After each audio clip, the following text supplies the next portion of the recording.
momento, hoy es realidad, ¿no? Los celulares eran una parte de la ficción, hoy es realidad. Las videollamadas eran parte de la ficción, hoy es realidad. Es así. Pero la realidad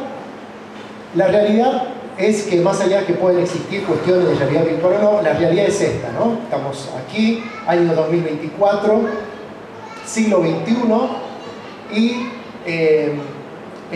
somos iglesia. La realidad en el contexto que estamos viviendo como país, como mundo, como planeta Tierra, es este. O sea, no podemos, muchas veces decimos, bueno, ¿cómo me gustaría que las cosas fueran diferentes, ¿no?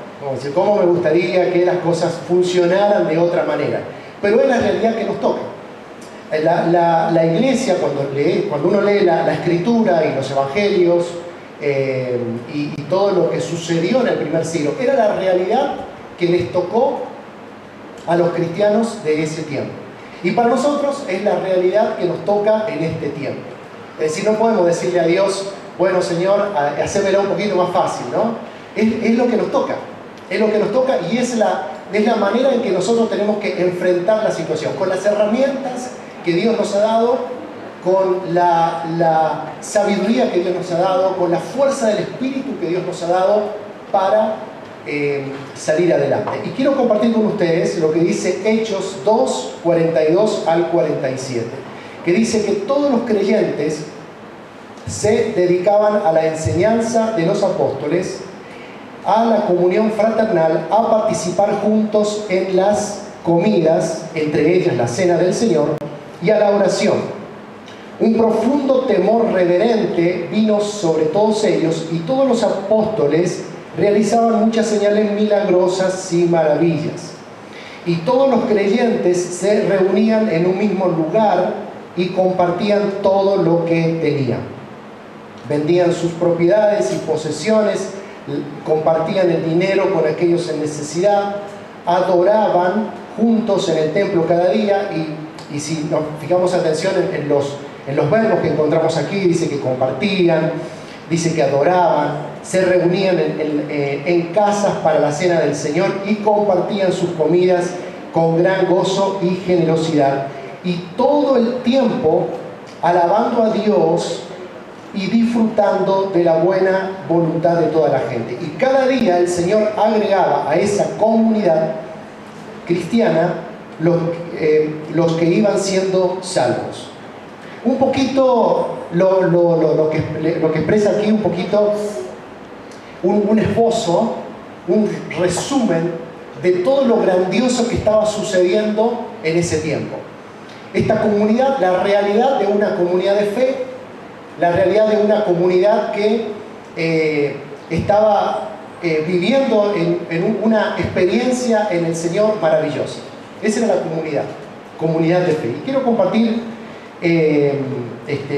algunos puntos, algunas enseñanzas frente a esto, donde la gente estaba experimentando, lejos de ser una comunidad religiosa, estaba siendo una comunidad espiritual. Lejos había dejado atrás toda la religiosidad para ser una comunidad espiritual, una comunidad transformada por el Señor. Lejos de recitar lo que decían los fariseos y la Escritura, y que dice esto, que dice aquello, había una transformación interna en ello. ¿Qué es lo que hacía? El hecho de compartir, el hecho de adorar juntos, el hecho de reunirse en las casas, de conocerse unos a otros, con el fin de demostrar una comunidad completamente diferente. Eso era extraordinario lo que estaba sucediendo. Esa es la realidad que ellos estaban viviendo, y es la diferencia a este grupo de personas. Había un grupo diferente, el grupo que desde el judaísmo venía promocionando la religiosidad, frente al grupo de que Jesús se sale de todos los perfiles religiosos y comienza a ver esta transformación en el espíritu de esta nueva comunidad. ¿Y cuál es la diferencia entre un grupo y otro?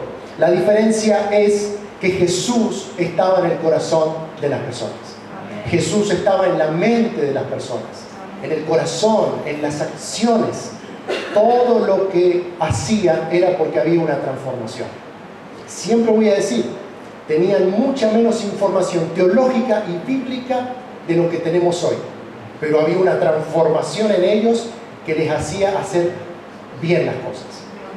Es decir, muchas veces nos preguntamos, bueno, ¿será que está bien? ¿Será que está mal? Simplemente eso es algo un proceso interno donde uno dice, bueno, si Cristo me ha transformado, pues tengo entonces que obrar en consecuencia. Entonces, Hechos 2, el texto que leímos, responde a esta pregunta de las nuevas comunidades. Nosotros somos una comunidad transformada. Esta comunidad en Olivos, como así cada comunidad de fe que existe en todas partes del mundo. Comunidades de fe. Comunidades que nos diferenciamos del resto por lo que nosotros transmitimos. Y lo que transmitimos es eso, es lo que Dios ha puesto en nosotros. Mientras más cerca estemos de Jesús, es más cerca de la luz. Mientras más lejos estemos de Jesús, menos luz tendremos sobre nuestra vida. ¿Y qué es lo que hace una luz? Una luz te permite ver los defectos o los errores. Una luz te alumbra y te permite ver a uno mismo lo que tiene que cambiar y también la realidad que estamos viviendo. El mundo que estamos viviendo, dividido, complejo, es un mundo que está lejos de Jesús. Y mientras más lejos de Jesús esté, no se puede entender la realidad que vivimos. Pero nuestra comunidad de fe, la comunidad transformada por el Señor Jesucristo, a la que pertenecemos y a la que somos, nos permite ver la realidad, aunque compleja, difícil, problemática, dividida, como le llamemos en este tiempo, sabemos que Dios está en completo control de todas las cosas. Amén. Cuando leemos el Apocalipsis, muchas veces yo he compartido muchas veces de esto en el sentido a veces contrario de lo que escuchamos, de estar a veces obsesionado por los últimos tiempos y de esto, de aquello. En aquel tiempo era muy difícil lo que los cristianos vivían, muy complejo, era persecución. Y el lenguaje de Apocalipsis es un lenguaje donde ellos lo saben interpretar, donde la gente de aquel siglo nos diferenciamos de 2000 años, y en esos 2000 años habían códigos para entender ese contexto político. En medio de las líneas de Apocalipsis estaban hablando contra el gobierno de turno, contra las políticas de turno, contra la economía de turno. Lo que pasa es que después de tantos años no se entiende todas las figuraciones que ellos hablaban para entender esto. Y los cristianos vivían en una situación compleja, muy compleja, de muerte y de persecución. Sin embargo, esa es la realidad que les tocaba a ellos. Y sin embargo, que dice Apocalipsis, Cristo reina, Cristo está reinando. Y esta es la realidad que nosotros vivimos. Entonces no podemos vivir, por eso la comparación al principio, ¿no? de la realidad virtual y de que te pones unos anteojos aquí y vivís otra realidad. A veces pienso que cuando estamos metidos aquí en un lugar como este, es como ponernos unas lentes así de realidad virtual donde todo está bien, aquí va a estar todo bien. Pero cuando salimos al mundo, indefectiblemente esa es la realidad. Y ahí se nota tu espiritualidad, ahí se nota si estás cerca o lejos de Jesús, ahí se nota si has orado o no has orado. Esa es la realidad. Entonces, pero esta es la realidad que vivimos y la comunidad de fe a la que somos. Jesús crea ese nuevo tipo de grupo, totalmente diferente. Y si hay algo que nos tenemos que sentir felices, contentos, gozosos. Por eso Pablo desde la cárcel decía, estén felices, estén alegres. Los otros no entendían absolutamente nada. Porque estaba confiando en Dios. Porque su vida estaba llena de Dios. Y eso es lo que le permitía salir adelante en todo momento. En este contexto de lo que está contando Hechos, lo que está relatando Lucas, Jesús ya está en el cielo, ha ascendido, pero Él ha proporcionado el poder del Espíritu Santo. Y eso es lo que está vigente hasta el día de hoy. El poder del Espíritu Santo. Entonces no estamos solos. Y eso es algo que tenemos que tener claro. No estamos solos. El Espíritu Santo de Dios está en nuestra vida. No sé cómo se podría dibujar, graficar, no sé, algún dibujo, pero lo cierto es que si el Espíritu Santo de Dios está en tu vida, ese es el mayor regalo, privilegio y felicidad y gozo que podamos tener. Y andamos así en este mundo. Poder del Espíritu Santo. Lo que encontramos aquí, y quizás algunas definiciones de este texto, es lo siguiente. Lo primero que vemos aquí es que estaban en un aprendizaje. Pero desde este lado de la historia se ve aprendizaje como una cuestión de conocimientos. Que eso tiene que ver con la influencia griega. Eso sería una historia, una cuestión muy larga de explicar que no tiene sentido hacerla aquí. Pero lo que está hablando Hechos es de un aprendizaje de la vida, que precisamente eso es discipulado.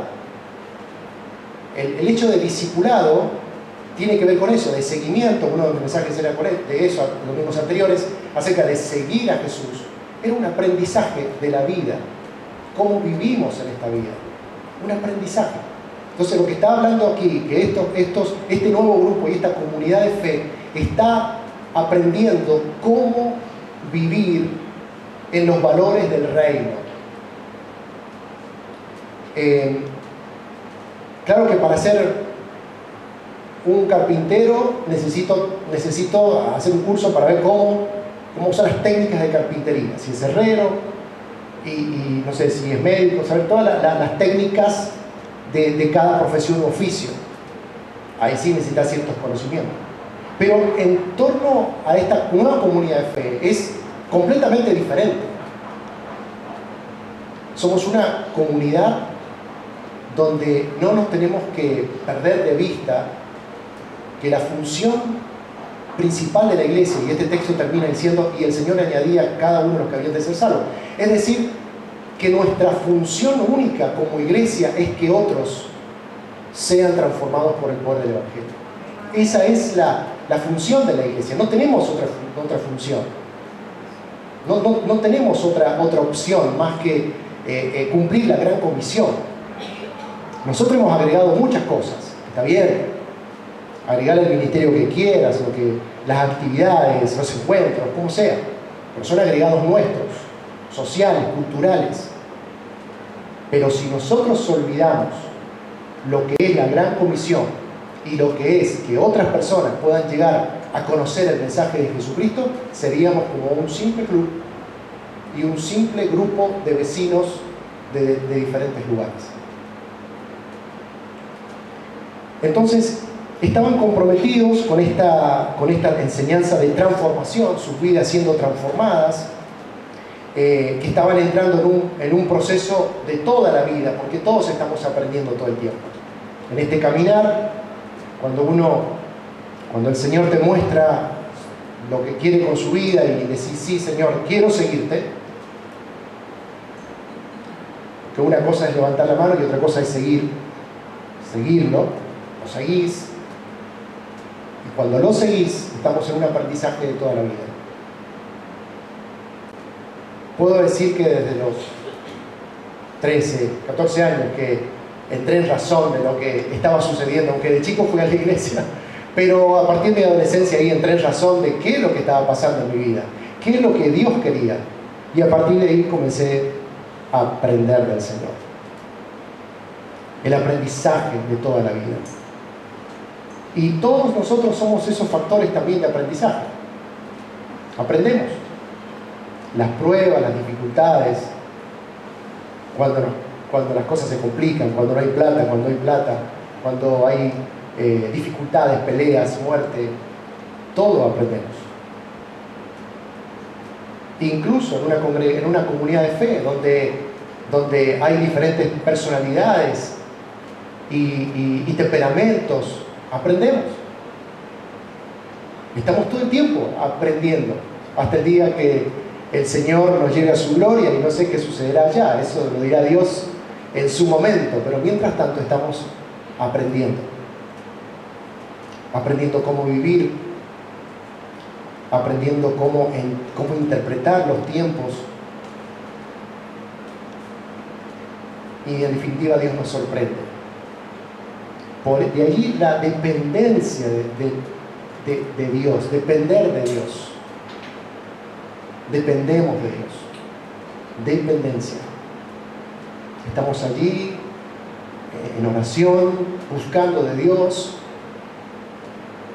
y entendiendo claramente lo que Dios me quiere decir. Entender a Dios, o sea, entender cuando Dios me está hablando. Es una pregunta que nosotros mismos nos podemos hacer. ¿Estoy entendiendo lo que Dios me quiere decir? Me pasa esto, me pasa aquello. ¿Estoy entendiendo o no lo estoy entendiendo? Y ahí no tiene que ver tu comunidad de fe o tus hermanos. Es mi relación con Dios. Mi relación personal con Dios. Y obviamente que la enseñanza y el aprendizaje tiene un componente muy importante, que es la obediencia. Somos obedientes a Dios. Obediencia.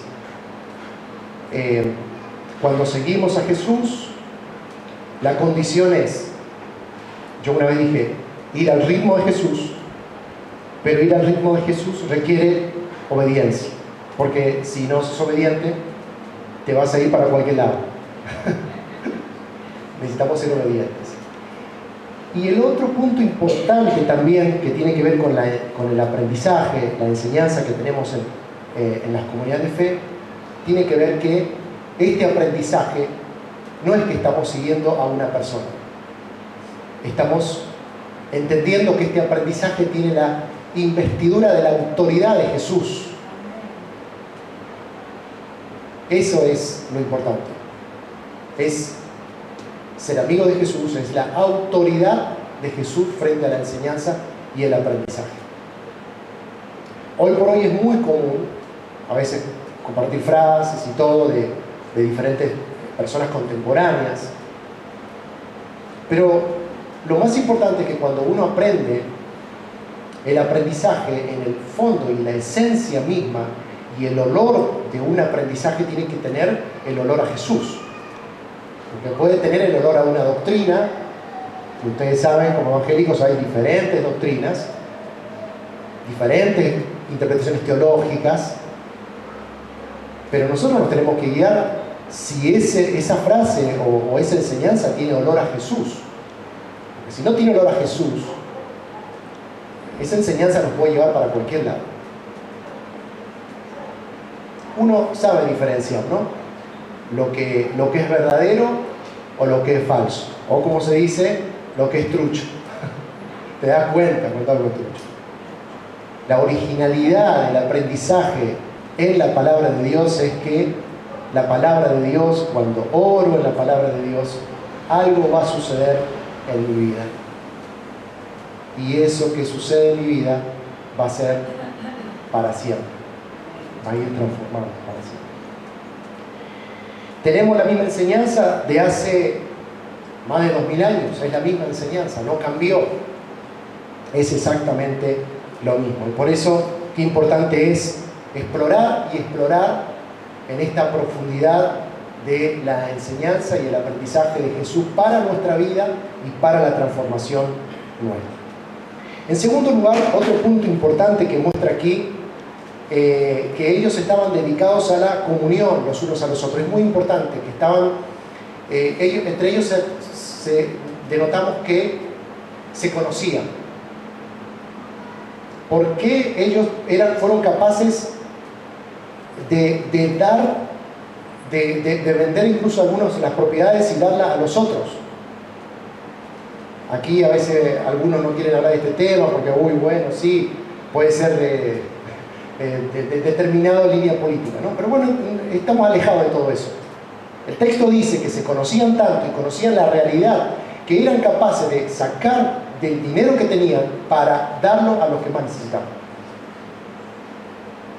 Si esto lo podemos comparar en lo siguiente: cuando hay un grupo de amigos, muy amigos, y alguien está en necesidad, o tu propia familia, alguien está en necesidad, seguramente hay testimonio de decir, te doy, ¿cuánto necesitas? Te doy esta plata. Porque te conoces, porque lo conoces y sabes su realidad. Ahora, si hay un desconocimiento total de quién es uno y quién es el otro, es como cuando te piden dinero de afuera, ¿no? Te piden dinero y no sé quién es. No sé si es verdad, no sé si me está engañando o no me está engañando. Entonces el texto denota un conocimiento pleno de quiénes eran cada uno. De ahí la importancia de, no solamente de encuentros sociales en la iglesia, muchas veces lo he mencionado, son hacer amistades entre nosotros e invitarnos unos a otros para conocernos más. Pero no depender solamente de que si la iglesia organiza algo, entonces ahí nos vamos a conocer. Es el día a día. Y no siempre te conoces estudiando, que la única condición para reunirnos es estudiar algún texto bíblico. Puedes reunirte para hacer alguna actividad diferente. Ir a una pileta, o no sé, comer algo, o ir al cine, no sé, lo que sea. Pero de eso se trata, de conocernos unos a otros.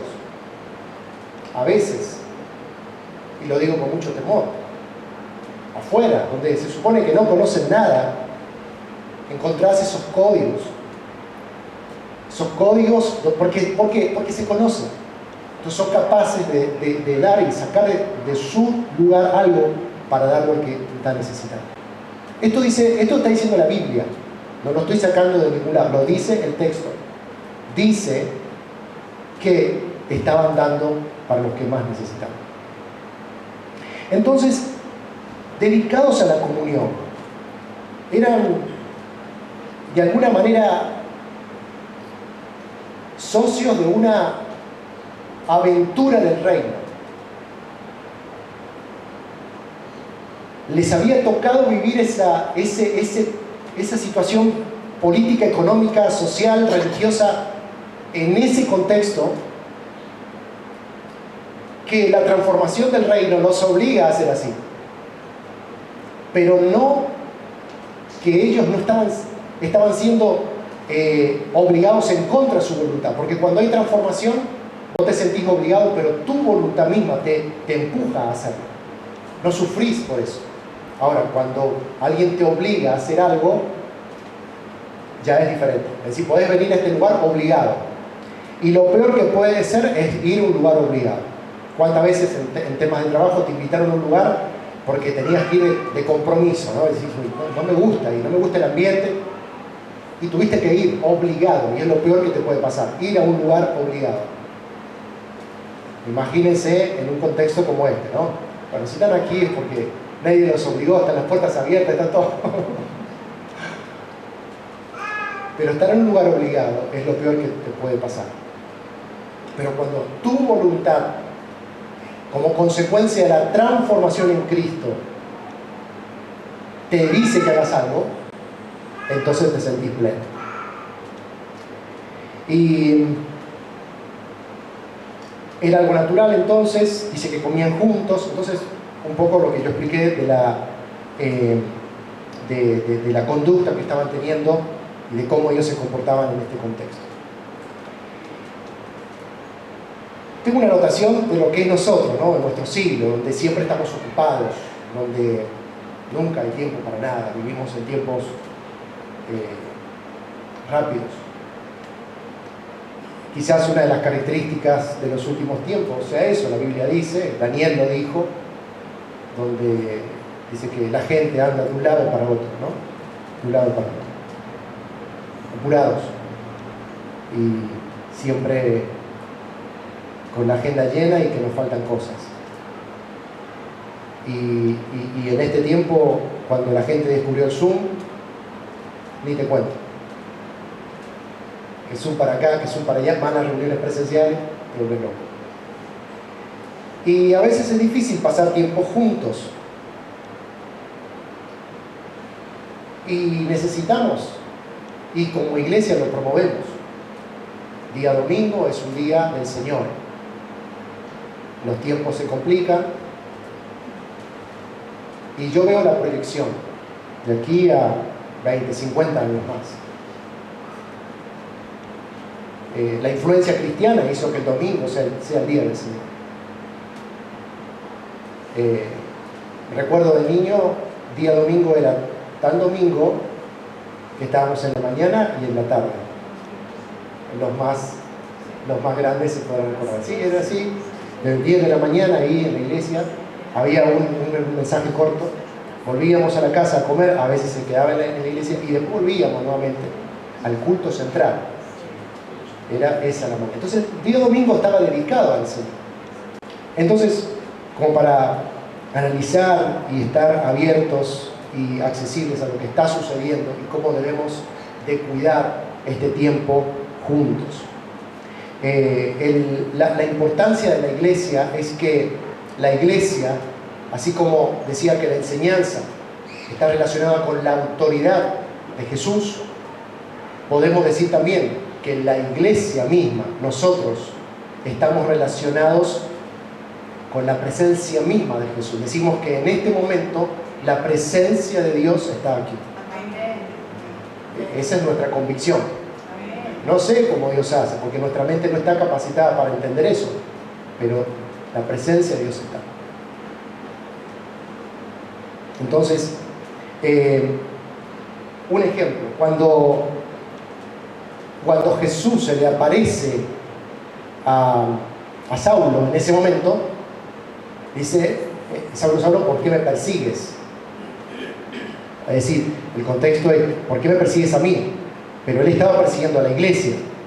Entonces, ahí nos damos cuenta de la relación que existe entre Jesús e iglesias. Perseguís a la iglesia, persigues a Jesús. Despreciás a la iglesia, despreciás a Jesús.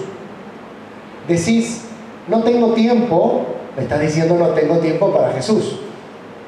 Es muy complejo tomar en menos la acción de la iglesia. Porque un día el Señor puede tomar alguna acción como la que vivió Saulo, ese sello de Jesús allí, y lo paró de una y le dijo hasta que llegaste, ¿qué es lo que estás haciendo? ¿Por qué haces esto que haces? ¿No? Entonces encontramos esto, Jesús se identifica con la iglesia, defiende a la iglesia. Y esto obviamente nos hace crecer nuestro sentido de pertenencia. Entender esto nos hace crecer nuestro sentido de pertenencia. Hay de alguna manera, una unión sobrenatural en esto que estamos viviendo. Por eso cuando Gaby empezó este tiempo, donde decía el tiempo de oración, decía, bueno, hay alguien enfermo y se ora por las necesidades, algo va a suceder cuando se ora. La decisión que tomes en este momento no es una decisión cualquiera. ¿La podés hacer en tu casa? Sí, la podés hacer en tu casa. Pero la decisión que haces aquí y la palabra que proclames en un momento y decís, Señor, esto me está pasando, en este momento es clave. Es un momento que estamos juntos, Jesús se identifica con la iglesia, creo en el poder sobrenatural de Jesús, lo que hoy pueda decir, lo que hoy pueda decidir, tiene consecuencias sobre mi vida misma en este momento y en la eternidad. En este contexto de lo que somos iglesia, Jesús nos une a todos nosotros, con pensamientos completamente diferentes, contextos diferentes, y nos une. Lo mismo pasaba y siempre ha pasado en la iglesia. Siempre se criticó muchas maneras a veces en la historia que tienen su explicación. En la historia, por ejemplo, cuando en Argentina llegaban los inmigrantes, existía la iglesia de determinada habla, ¿no? Entonces la iglesia de los alemanes, la iglesia de los italianos, la iglesia, no sé, ¿no? Y para Dios no mide entre si sabés, no sabés, si tenés estudios, no tenés estudios, si sos de determinada nación, de determinado barrio, no importa. Somos todos iguales para Dios. Y eso es lo que nos diferencia. Y es más, en tiempos como los que corren, tan divididos, el mundo se polariza. Yo me acuerdo que en antiguos escritos, ¿no?, la proyección era que el mundo se iba a polarizar. Es lo que estamos viviendo. Polarizado.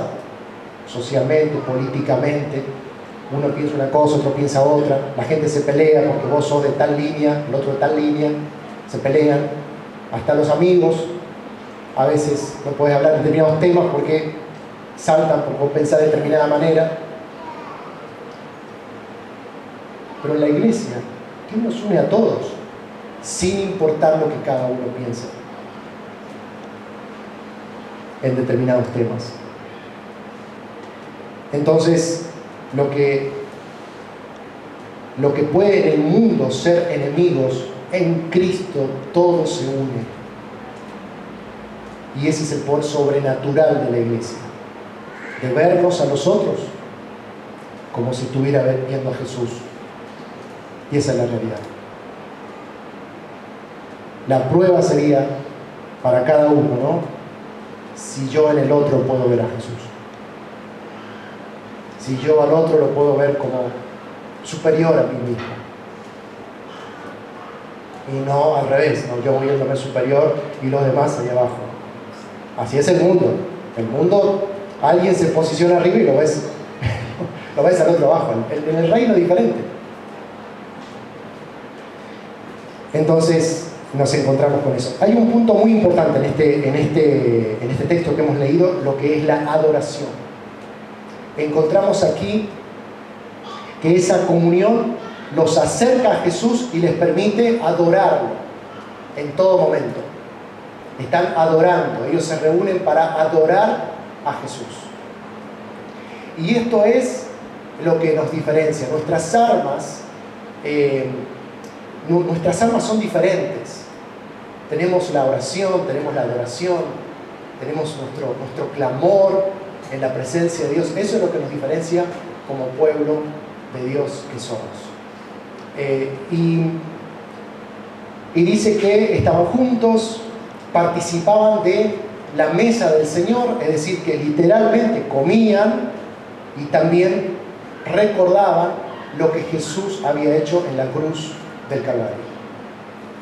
Eso fue la ordenanza de Jesús. Las órdenes de Jesús fueron dos. Fueron bautismo y cena del Señor. No existe otra cosa. ¿Vieron qué fácil la hizo Jesús? No la hizo complicada. Todo es fácil.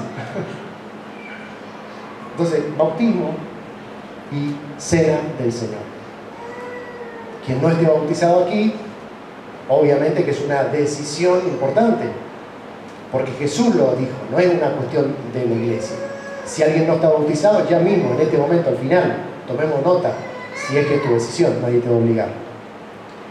Y entonces, Jesús sorprende en medio de la adoración, porque nos ayuda a crecer, nos une y nos invita a orar en su nombre, en el nombre de Jesús. Y esto es la confianza que debemos tener, porque cuando oramos en el nombre de Jesús, el sello que dice, bueno, esto será así, puede tardar tiempo o no, puede ser inmediato, pero está en control del Señor. Y podemos orar, y debemos orar, y debemos de compartir las necesidades con nuestro Dios. Y esa es la transformación que Dios ha puesto en cada uno de nosotros. Y Jesús, como parte de esa transformación, es lo que produce que nosotros lo adoremos. Si no hay transformación, difícilmente podés adorar al Señor. Si hay transformación, es como algo directamente proporcional. Transformación te invita a adorar a Dios. Te sale del corazón. Y no se necesita un ambiente preparado, no se necesita que haya música, simplemente lo adorás. Adorás al Señor, no solamente en la iglesia, sino cuando estás fuera de este círculo y de este grupo. Cuando estás solo, adorás al Señor. Y eso es lo que da sentido a nuestra vida y es algo que debe caracterizarnos como pueblo de Dios, que tiene que ver con la adoración. De la adoración es uno de los temas más altos, si fuéramos gráficamente, tanto el Antiguo como el Nuevo Testamento, encontrás que la adoración tiene cientos y miles de palabras de las diferentes maneras de adorar. Y que el pueblo de Israel, no era un pueblo como nosotros, pero sí una de las realidades que ellos tenían, que era un pueblo que sabía adorar a Dios. Y la adoración estaba era literalmente una fiesta para ellos. Se escuchaba a lo lejos su alabanza a Dios, y entonces el sentido era que otros pueblos se contagiaran de cómo ellos adoraban a Dios. Ese era el sentido. Y luego, obviamente, en el Nuevo Testamento seguimos encontrando el sentido de adoración. En Filipenses 3:7 dice que antes creía esas cosas eran valiosas, pero ahora considero que no tiene sentido, ningún valor, debido a lo que Cristo ha hecho. Te lo decía Pablo, ¿qué es lo que Cristo ha hecho? La transformación en mi vida. Si en el mundo tenemos una manera de evaluar las cosas, el mundo tiene un sentido de evaluación impresionante y un sentido de abstracción impresionante para entender económicamente todo lo que está en el mundo, ¿no? Cómo algo tiene un valor, ¿no? Esto tiene un valor y todo lo que vemos en una bolsa de valores, por ejemplo, todo tiene un valor abstracto. Valor. Nosotros le hemos dado valor. Los seres humanos le han dado valor. Entonces Pablo aquí, en un sentido espiritual, y no me voy a meter en ese tema, ¿no? Pero en un sentido espiritual dice, el mundo da valor a muchas otras cosas. Pero yo eso lo he dejado atrás. Ahora le doy valor a lo que realmente tiene sentido, a lo que Cristo ha hecho en mi vida. La transformación tiene un valor impresionante. Es la transformación la que define nuestra vida. Si seguimos a Cristo o no, si estamos en Cristo o no, eso es lo que define mi vida. Pablo, en este momento, bueno, mencioné recién lo que era cuando Saulo era Saulo y Jesús lo enfrenta. Ahora ya un texto donde es Pablo enseñando y mandando cartas a las iglesias. Entonces la respuesta de Pablo es esta: él conoce a Jesús, él lo está conociendo, y cuando conocemos a Jesús, él merece toda adoración. Pero solamente cuando lo conoces.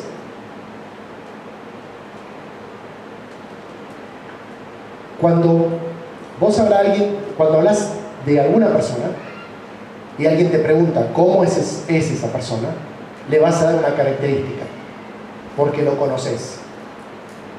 Si no lo conoces, vas a decir, discúlpame, no lo conozco, lo tendría que conocer un poquito más para darte mi opinión.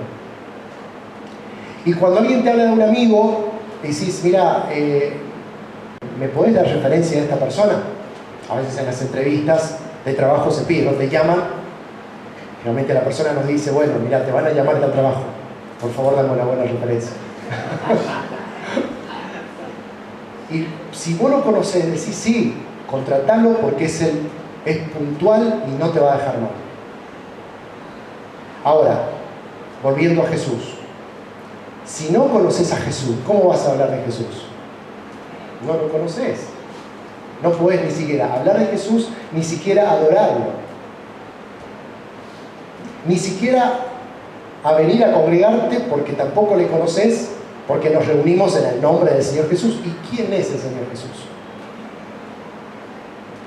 Entonces el conocimiento nos lleva a la adoración a Dios. y es impresionante. El conocimiento que tengo. Pero el conocimiento de estar con el Señor. No te estoy diciendo que tienes que ir a un seminario y un doctorado y un máster.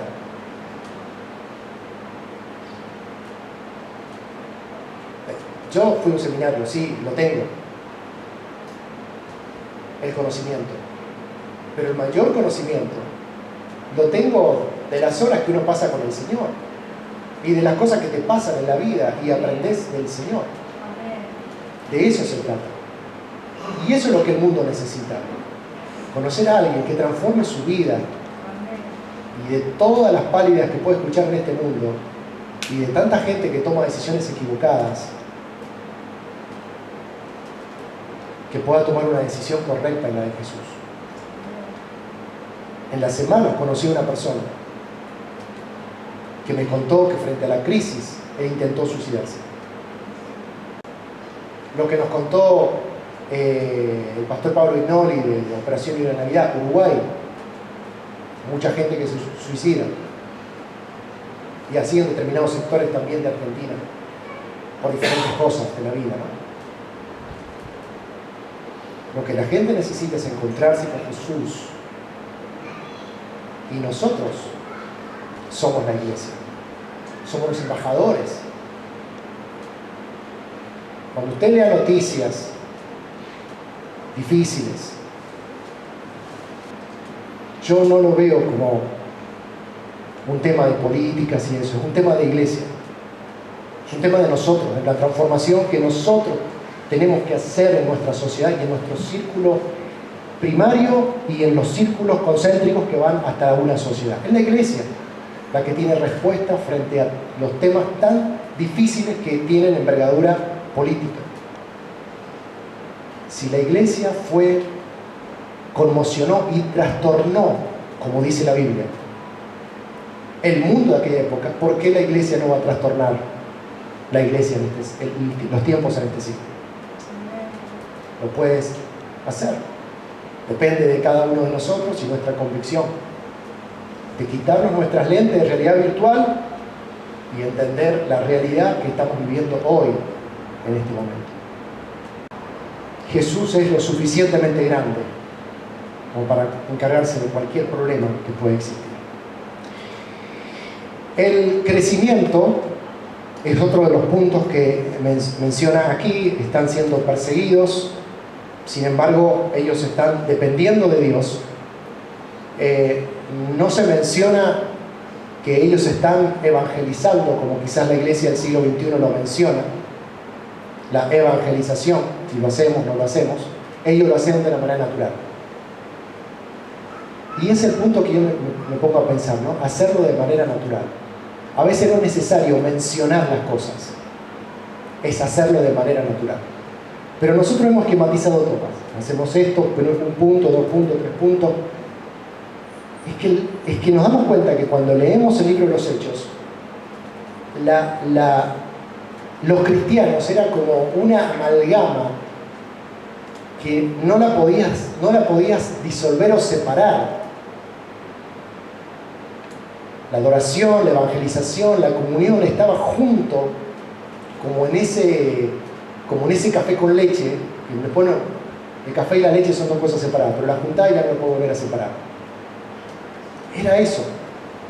Entonces no se menciona aquí que estaban evangelizando, pero lo hacían como parte de su transformación de vida.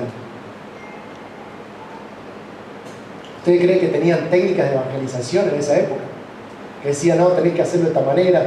Las leyes no lo tenían, no existían. Pensemos. Solo era la transformación de sus vidas. Era su testimonio, era cómo habían sido transformados. Era cómo hablaban, era cómo ahora son diferentes. Eran paganos, adoraban a dioses y ahora adoran a Jesús. Son como Cristo, puede ser, como pequeños Cristos, decían entre ellos. Sí, pequeños Cristos, es como Cristo. De ahí son cristianos. Así fue como lo encontramos en las Escrituras.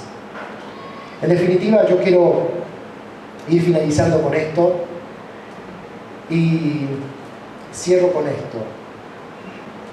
Creo que el mundo nos ha enseñado a dar parcialidades, ¿no? Damos parte de todo, en todos los órdenes de la vida damos algo, damos parte. Pero cuando leemos este texto de tanta convicción, encontramos que cuando nos acercamos a Jesús, Jesús nos invita a dar todo. Cuando somos cristianos somos o todo o nada. Somos o no somos. O adoramos a Jesús o no adoramos a Jesús. O somos iglesia o no somos iglesia. Es todo o nada, no existe un gris. Es como me entrego por completo. No, pero pensalo bien. El mundo te puede decir, no, pensalo bien, tené cuidado. Pero cuando te entregas a Jesús, las chances de perder son cero. Mientras que si tomas otra decisión, las chances de perder son muy altas. Pero si te entregas a Jesús, no hay nada que perder. Todo va a estar bien. Dios está en control de todas las cosas. La realidad, siglo XXI, año 2024, todo lo que vivimos en este mundo, Dios nos ha dado la capacidad de ser iglesia en este tiempo. Y más que nunca debemos de ser iglesia, enfrentando lo que haya que enfrentar, a todo o nada. Señor, te damos gracias en el nombre de Jesús. Y gracias, Señor, porque siempre cuando vamos a tu palabra, encontramos que siempre hay un refrigerio, una convicción de estar bien y de que tú reinas por sobre todas las cosas. Gracias por ser tus hijos y gracias, Señor, porque el camino de seguirte y de transformación que iniciaste en nuestra vida es lo que queremos seguir haciendo. Mientras transitamos los años, queremos seguir aprendiendo más y más de ti. Gracias, Señor, por tu presencia. Gracias porque nuestra convicción es que hoy estás aquí. Y, Señor, en este momento donde podemos tener alguna dificultad, alguna realidad nuestra que no es virtual, es real, pero que el único que puede cambiar esa realidad eres tú, Señor. En este momento oramos por esa realidad y te invito en este momento a que esa realidad que hoy estás viviendo y que es difícil y que no sabes cómo solucionarla, que hoy, en este momento, en la convicción de que la presencia de Jesús está aquí, que hoy puedas decir, Señor, esta es mi realidad y este es mi problema, pero en el nombre de Jesús oro para que tú me des solución. Oro para que la realidad mía pueda ser transformada por tu poder. Y que lo que hoy me ocasiona tristeza, dificultad, pesar, angustia, preocupación, tu Espíritu Santo sea el que llene todo eso, Señor, para que traiga gozo y alegría en mi vida. Tú eres, Señor Dios, el especialista. Tú eres el que reinas por sobre todas las cosas. Aquí estamos, Señor. Oramos y oramos en el nombre de Jesús por todo esto. Oramos por nuestra iglesia. Oramos, Señor, por aquellos a los cuales tienes propósito con nuestra vida, de cómo podemos llegar a las personas que tú, de manera misteriosa, cómo nos guías a otras personas y a las personas aún que conocemos, pero poder llevarles una palabra fresca, una palabra de Dios. Señor, damos la gloria y honor a ti, Señor. En el nombre de Jesús. Amén. Seguimos en la adoración a Jesús.